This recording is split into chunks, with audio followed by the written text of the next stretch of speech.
So this is the hip bone. This is hip bone of the left side. Side determination. Acetabulum cavity should be on facing towards the laterally, pubis towards the forward and medially, and the ischial tuberosity should face backwards. So this is the anatomical position. Anatomical position: anterior superior iliac spine and pubic tubercle should lie in the same coronal plane. Parts of the hip bone: this is the ilium, this is the iliac crest, this is a iliac tubercle, this is pubis, this is pubic tubercle, this is pubic crest, and this is the joint which forms the pubic symphysis. This is the ischial tuberosity. We can see a ischial spine. This is the greater sciatic notch, this is the lesser sciatic notch. This is the iliopubic, this is the iliopubic rami. This is the anterior superior iliac spine, this is the anterior inferior iliac spine. This is the acetabulum cavity. This is the obturator foramen. This is the posterior superior iliac spine. This is the posterior inferior iliac spine. Attachments. Attachments on the anterior superior iliac spine. It is attachment of the inguinal ligament and origin of sartorius muscle. On the ilium, we have three gluteal lines: inferior gluteal line, anterior and posterior. Inferior gluteal line starts from the anterior inferior iliac spine, to the base of the greater sciatic notch. This is inferior gluteal line.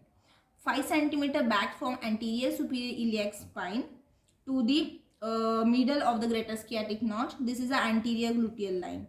And 4 cm backward from posterior superior iliac spine, there goes a line to the top of the greater sciatic notch, which is a posterior gluteal line. So we have attachment of gluteus minimus between inferior gluteal line and anterior gluteal line. We have attachment of gluteus minimus.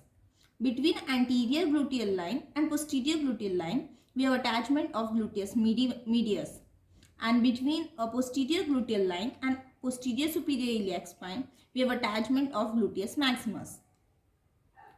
Okay, above the acetabulum cavity, there we have a attachment of the, what is here, rectus femoris, reflected head of rectus femoris, attachment above the acetabulum cavity. On the ischial tuberosity, we have a semitendinosus. Then a long head of the bicep, semitendinosus, long head of bicep femoris, and semimembranosus. On the ischiopubic rami, from downwards, we see a gracilis muscle, attachment of gracilis muscle. Then we have adductor brevis, then adductor magnus, and then the obturator internus.